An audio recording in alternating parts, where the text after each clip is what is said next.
Noong May 21, mismong kaarawan ng superstar na si Nora Aunor, ay napakarami nga pong naibenta ang Kamuning Bakery ng superstar or Nora or Pandenora.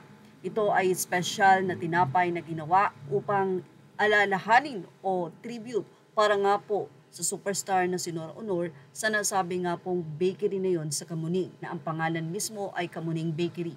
Wala namang sinabi kung ito ba ay tuloy-tuloy na mabibili. Pero that day ay talaga namang dinagsa ang nasabing tinapay na ayon nga sa mga fans na bumili ay napakasarap. Kwento pa nga ng isang netizen na ito, kaya siya nandun ay inutusan siya ng kanyang amo na bumili ng napakaraming Pandenora. Wow! Mukhang fans ni Nora Aunor ang nasabing amo ng netizen na ito. But anyway, dito lamang ay na-interview nga itong si John Rendes. Sa naging interview ni Julius Babaw kay John Rendes kahapon, inilabas ito ni Julius Babaw sa kanyang YouTube channel 15 hours ago. Nagkaroon na nga ito ng 264,000 views at 1,069 na comments.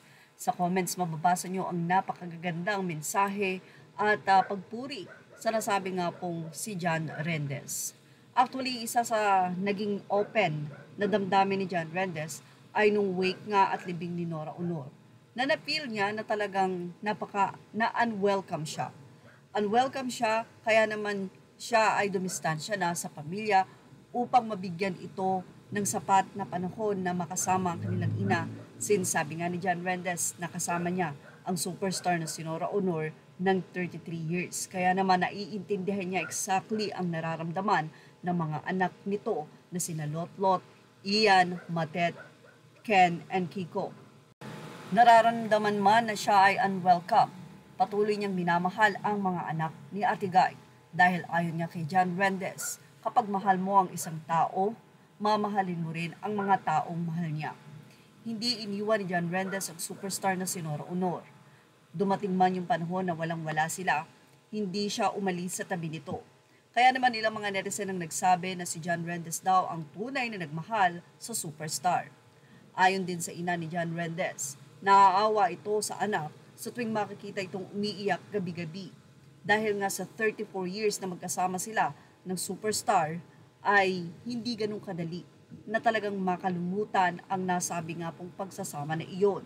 Kung saan ayon nga kay John Rendes, talagang PA, super alalay siya kay superstar Nora Aunor.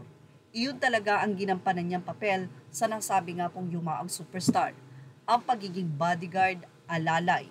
Dumating din daw sa punto na inalagaan niya ang health nito dahil ilang beses na daw talagang namatay si superstar Nora Aunor. Ayon sa kanya, nangyari na daw ito before pero nakasurvive. Kaya naman napakasakit sa kanya na talagang tuluyan na ngang nagpaalam ang superstar.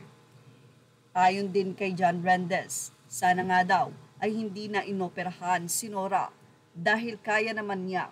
Hindi siya against sa pag-oopera, pero tila isa ito sa parang sinisisi nga ni John na sana nga daw ay hindi na nangyari. Pero syempre, kalooban pa rin ng Panginoon ang kanyang nirerespeto. Kaya naman sa ng mga netizen, kaya kayong mga bashers ni Nora Aunor, panuurin niyo mabuti ang mga kinuwento ni John Rendes na kasama niya ng 34 years silang dalawa lang palagi ang magkasama. Mas kilala niya si Nora Aunor. Kayo, nakikisawsaw lang sa mga masasamang paghuhusga sa kanya. Thank you po, John Rendes, sa kabutihang ibinigay mo at pagmamahal kay Miss Nora Aunor. God bless you. Siya yung tunay na nagmamahal kay Ate Guy. Si CDL niloko at iniwan siya. Si Richard Merckx, iniwan din siya. Ang naiwan lang si Sir John. Hanggang sa huli, sila walang naging pakialam, ginamit lang nila ang kasikatan ng tao. Minsan, sino pa ang nilalain, siya pa ang mas maaasahan.